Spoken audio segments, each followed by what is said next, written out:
नमस्कार दोस्तों, मैं किशोर का फंडामेंटल में आपका स्वागत करता हूं। रैन फैट एग्रीकल्चर की अगली कड़ी में हम लेकर आए हैं स्ट्रैटेजीज फॉर ड्रॉट मैनेजमेंट। अगर सूखा पड़ जाए, ड्राई स्पेल हो जाए, तो उस दशा में हम किस प्रकार से अपनी फसलों का प्रबंधन करते हैं। देखिए, सूखा या ड्राई स्पेल रैन फैट कंडीशन में एक बहुत मुख्य समस्या है। तो उस दशा में अपनी फसलों को हम कैसे बचा सकते हैं, कौन कौन सी जो है मैनेजमेंट प्रैक्टिसेस कर सकते हैं जिससे हम अपनी फसल को बचा सकते हैं, आइए जानते हैं। सबसे पहला क्या होता है, एडजस्टिंग द प्लांट पॉपुलेशन। सीधी सी बात है कि रेनफेड कंडीशन में हमेशा हम क्या करते हैं, जो भी प्लांट पॉपुलेशन होती है वो हम इरिगेटेड कंडीशन से आधी रखते हैं।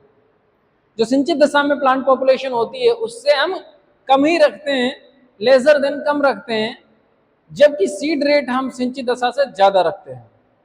जो बीज दर होती है वो इरिगेटेड कंडीशन से ज्यादा रखते हैं, जबकि प्लांट पॉपुलेशन हम सिंचित दशा से कम रखते हैं। क्योंकि ऐसा हो जाता है, अगर जर्मिनेशन अच्छा हो गया तब उस दशा में जो है हम कुछ नहीं करते हैं, लेकिन अगर बहुत ज्यादा जर्मिनेशन हो गया तो उस दशा में हम क्या कर सकते हैं, 1-2 सप्ताह बाद हम उसमें सीधा सीधा थिनिंग कर देते हैं, जिससे प्लांट पॉपुलेशन हम मेंटेन कर लेते हैं। बात समझ में आई कि नहीं? क्या करते हैं, the plant population should be lesser in dryland condition than under irrigated condition. सिंचित दशा की तुलना में हम क्या करते हैं, लेसर प्लांट पॉपुलेशन रखते हैं। एडजस्ट दूसरी चीज क्या होती है, हमेशा जो है ड्राईलैंड रेनफेड कंडीशंस में हम क्या कर सकते हैं, रेक्टेंगुलर प्लांटिंग करते हैं। आयताकार विधि से हम फसलों को बुवाई करते हैं। Adjust plant population can be done by, plant population को कैसे एडजस्ट करते हैं। Number 1, increase inter row space. Inter row space का मतलब क्या होता है, adjust the more number of plants within the rows. एक लाइन में ज्यादा से ज्यादा पौधे कैसे आ सकते हैं, and increase the distance between the rows, reduce the competition. प्रतिस्पर्धा को कम करने के लिए एक लाइन में ज्यादा से ज्यादा पौधे कैसे ले आएं, और लाइन से लाइन की दूरी हम कैसे मेंटेन कर लें। जो लाइन से लाइन की दूरी है उसको बढ़ा देते हैं। सपोज दैट यहाँ पर इस तरीके से, तो नंबर ऑफ प्लांट पॉपुलेशन, ये पौधों की संख्या को ज्यादा से ज्यादा हमने कर दिया, और जो डिस्टेंस था इसको इंक्रीज कर दिया। ये जो लाइन से लाइन की दूरी है इसको हमने बढ़ा दिया। इससे क्या होगा, प्लांट पॉपुलेशन हमारा मेंटेन हो जाएगा और प्रतिस्पर्धा कम होगी। दूसरी चीज क्या, इंक्रीज इंटर रो स्पेस या distance. Increase distance between the plants, पौधे से पौधे की दूरी जो है उसको हम क्या कर सकते हैं, बढ़ा देते हैं। जैसे इस प्रकार से हमने लिया है, तो ये पौधे से पौधे की दूरी हमने यहाँ पर सेट कर दी, जिससे क्या होगा, पौधों की संख्या कम हो जाएगी। और जब हमारी फसल ड्राई स्पेल कंडीशन में होगी उस समय हमारी फसल क्या हो जाएगी, बच जाएगी। नमी की कमी से हमारी फसल फेल्योर नहीं होगी। इसके बाद आता है मिड सीजन करेक्शन। फसल के मध्य में अगर कहीं हमारी फसल ड्राई स्पेल से या प्रोलॉन्ग ड्राई स्पेल से जूझ रही हो, तो उस दशा में हमें क्या करना चाहिए, the contingent management practices done in the standing crop to overcome the unfavorable soil moisture condition due to the prolonged dry spell is known as mid season correction। prolonged dry spell के द्वारा जो unfavourable conditions आई है उससे फसल को बचाने के लिए जो कंटिंजेंट प्रैक्टिसेस की जाती है, that is called mid season corrections. भाई, प्रोलॉन्ग ड्राई स्पेल आ गया, उससे हम अपनी फसल को कैसे बचाएंगे, तो उसके लिए जो भी हम प्रैक्टिसेस करते हैं, कंटिंजेंट प्रैक्टिसेस करते हैं, जो भी इमरजेंसी में हम सडन प्लान करते हैं फसल को बचाने के लिए, वो प्रैक्टिसेस कहलाती हैं मिड सीजन करेक्शन। जिसमें पहला आता है थिनिंग। क्या आता है, thinning. Removing every third row और अल्टरनेट रो।